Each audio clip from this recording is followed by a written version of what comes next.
Welcome back to Southern Bedtime Stories. As we continue our journey towards the holiday season, we're finishing the timeless classic, A Christmas Carol by Mr. Charles Dickens. In our last video, we ventured into the fourth stave of this heartwarming tale where Ebenezer Scrooge met the ghost of Christmas future. And let's just say he didn't like what he saw. Tonight, I'll be reading y'all Stave 5, The End of It. And I can't wait to wrap up this story with y'all. It's been a fun ride, so I hope you enjoyed it. But before we dive in, could I kindly ask you to show a little Southern hospitality by hitting that subscribe button and giving this here video a thumbs up if you enjoyed it? So, let's snuggle up and get y'all tucked in for the final enchanting chapter of A Christmas Carol. A Christmas Carol by Charles Dickens, Stave 5, The End of It. Yes, and the bedpost was his own. The bed was his own. The room was his own. Best and happiest of all, the time before him was his own, to make amends in. I will live in the past, the present, and the future, Scrooge repeated as he scrambled out of bed. The spirits of all three shall strive within me. O Jacob Marley, heaven and the Christmas time be praised for this. I say it on my knees. O Jacob, on my knees. He was so fluttered and so glowing with his good intentions that his broken voice would scarcely answer to his call. He had been sobbing violently in his conflict with the spirit, and his face was wet with tears. They are not torn down, cried Scrooge, folding one of his bed curtains in his arms. They are not torn down, rings and all. They are here. I am here. The shadow of the things that would have been may be dispelled. They will be. I know they will. His hands were busy with his garments all this time, turning them inside out, putting them on upside down, tearing them, mislaying them, making them parties to every kind of extravagance.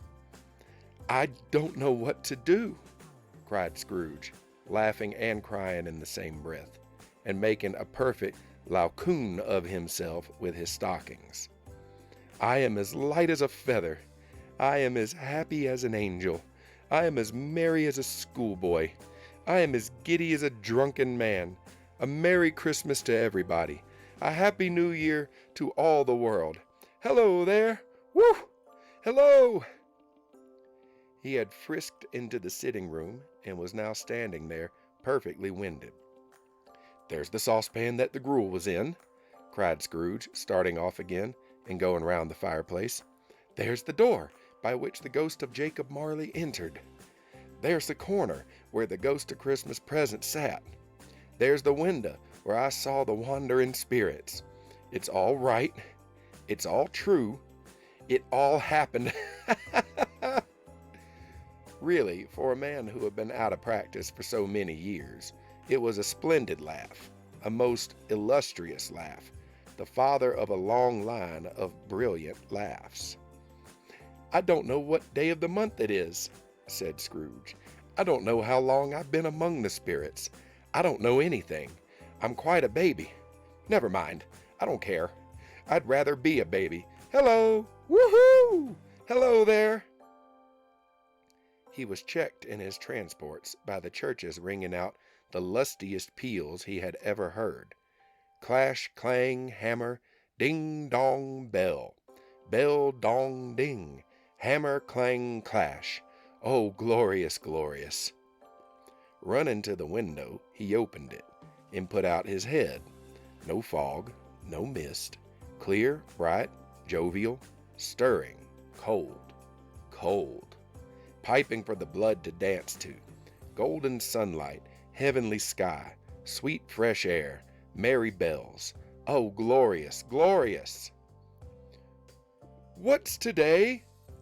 Cried Scrooge, calling downward to a boy in Sunday clothes, who perhaps had loitered in to look about him. Eh? Returned the boy with all his might of wonder. What's today, my fine fellow? Said Scrooge. Today? Replied the boy.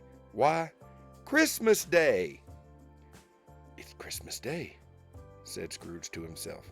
I haven't missed it. The spirits have done it all in one night. They can do anything they like. Of course they can. Of course they can. Hello, my fine fellow. Hello, returned the boy.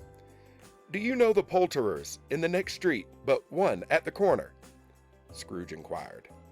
I should hope I did, replied the lad. An intelligent boy, said Scrooge. A remarkable boy. Do you know whether they've sold the prize turkey that was hanging up there? Not the little prize turkey, the big one. What? The one as big as me? Returned the boy. What a delightful boy, said Scrooge. It's a pleasure to talk to him. Yes, my buck. It's hanging there now, replied the boy. Is it? Said Scrooge. Go and buy it. Walker? Exclaimed the boy. No, no, said Scrooge. I am in earnest. Go and buy it, and tell them to bring it here, that I may give them the direction where to take it. Come back with the man, I'll give you a shilling. Come back with him in less than 5 minutes, and I'll give you half a crown. The boy was off like a shot. He must have had a steady hand at a trigger who could have got a shot off half so fast. I'll send it to Bob Cratchit's, whispered Scrooge, rubbing his hands and splitting with a laugh. He shan't know who sends it. It's twice the size of Tiny Tim. Joe Miller never made such a joke as sending it to Bob's will be. The hand in which he wrote the address was not a steady one, but write it he did, somehow, and went downstairs to open the street door, ready for the coming of the poulterer's man. As he stood there, waiting his arrival, the knocker caught his eye. I shall love it as long as I live, cried Scrooge, patting it with his hand. I scarcely ever looked at it before. What an honest expression it has in its face. It's a wonderful knocker. Here's the turkey. Hello! Woohoo! How are you? Merry Christmas! It was a turkey. He could never have stood upon his legs, that bird. He would have snapped them off in a short minute, like sticks of sealing wax. Why, it's impossible to carry that to Camden Town, said Scrooge. You must have a cab. The chuckle with which he said this, and the chuckle with which he paid for the turkey, and the chuckle with which he paid for the cab, and the chuckle with which he recompensed the boy, were only to be exceeded by the chuckle with which he sat down breathless in his chair again, and chuckled till he cried. Shaving was not an easy task, for his hand continued to shake very much, and shaving requires attention, even when you don't dance while you are at it. But if he had cut the end of his nose off, he would have put a piece of sticking plaster over it and been quite satisfied. All dressed himself, quote, all in his best, and at last got out in the street. The people were by this time pouring forth, as he had seen them with the ghost of Christmas present, and walking with his hands behind him. Scrooge regarded everyone with a delighted smile.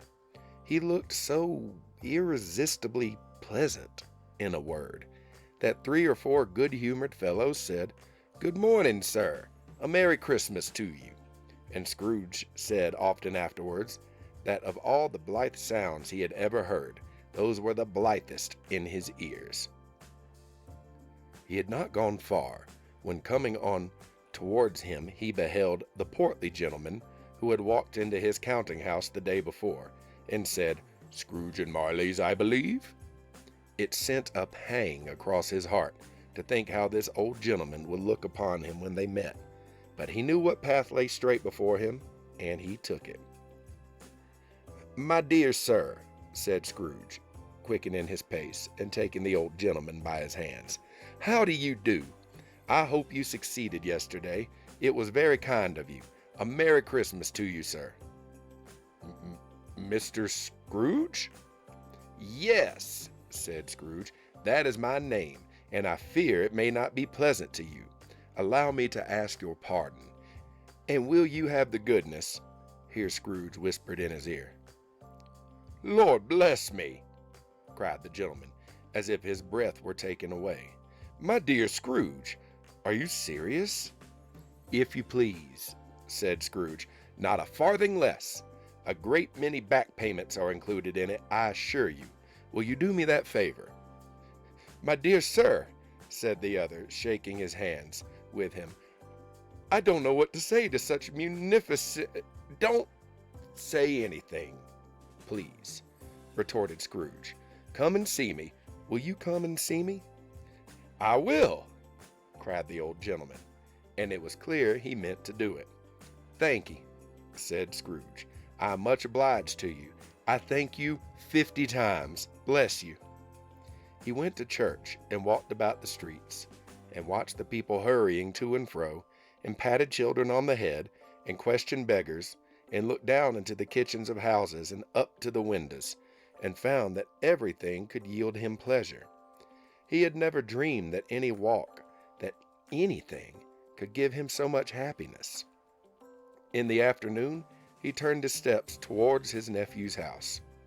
He passed the door a dozen times before he had the courage to go up and knock, but he made a dash and did it. "Is your master at home, my dear?" said Scrooge to the girl. Nice girl. Very.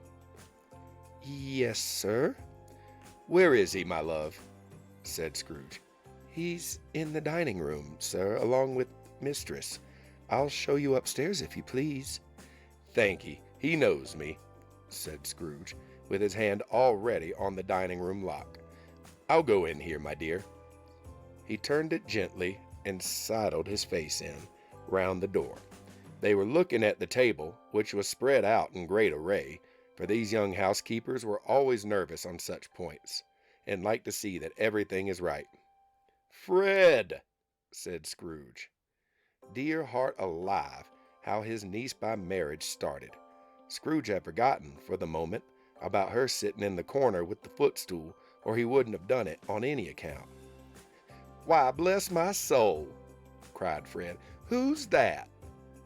"It is I, your Uncle Scrooge. I have come to dinner. Will you let me in, Fred?"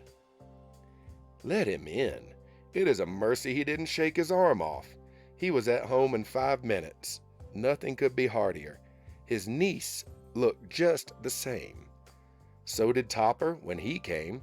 So did the plump sister when she came. So did everyone when they came. Wonderful party, wonderful games, wonderful unanimity, wonderful happiness. But he was early at the office the next morning. Oh, he was there early.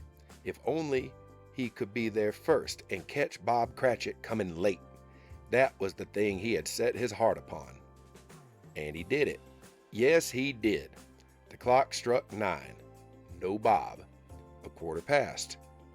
No Bob. He was full 18 minutes and a half behind his time. Scrooge sat with his door wide open that he might see him come into the tank. His hat was off before he opened the door, his comforter too. He was on his stool in a jiffy, driving away with his pen as if he were trying to overtake 9 o'clock. "Hello," growled Scrooge in his accustomed voice, as near as he could feign it. "What do you mean by coming here at this time of day?" "I'm very sorry, sir," said Bob. "I am behind my time." "You are," repeated Scrooge. "Yes, I think you are. Step this way, sir, if you please." "It's only once a year, sir," pleaded Bob, appearing from the tank. "It shall not be repeated. I was making rather merry yesterday, sir." "Now, I'll tell you what, my friend," said Scrooge. "I am not going to stand this sort of thing any longer. And therefore," he continued, leaping from his stool and giving Bob such a dig in the waistcoat that he staggered back into the tank again, "and therefore I am about to raise your salary." Bob trembled and got a little nearer to the ruler. He had a momentary idea of knocking Scrooge down with it, holding him and calling to the people in the court for help and a straight waistcoat. "Merry Christmas, Bob," said Scrooge with an earnestness that could not be mistaken as he clapped him on the back. "A merrier Christmas, Bob, my good fellow, than I have given you for many a year. I'll raise your salary and endeavor to assist your struggling family, and we will discuss your affairs this very afternoon over a Christmas bowl of smoking bishop. Bob, make up the fires and buy another coal scuttle before you dot another I, Bob Cratchit." Scrooge was better than his word. He did it all and infinitely more. And to Tiny Tim, who did not die, he was a second father.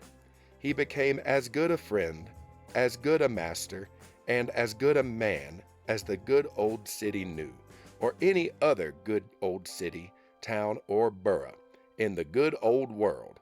Some people laughed to see the alteration in him, but he let them laugh and heeded them little, for he was wise enough to know that nothing ever happened on this globe for good at which some people did not have their fill of laughter in the outset, and knowing that such as these would be blind anyways, he thought it quite as well that they should wrinkle up their eyes in grins as have the malady in less attractive forms. His own heart laughed, and that was quite enough for him. He had no further intercourse with spirits, but lived upon the total abstinence principle ever afterwards, and it was always said of him that he knew how to keep Christmas well, if any man alive possessed the knowledge. May that be truly said of us, and all of us. And so, as Tiny Tim observed, God bless us, every one. The end.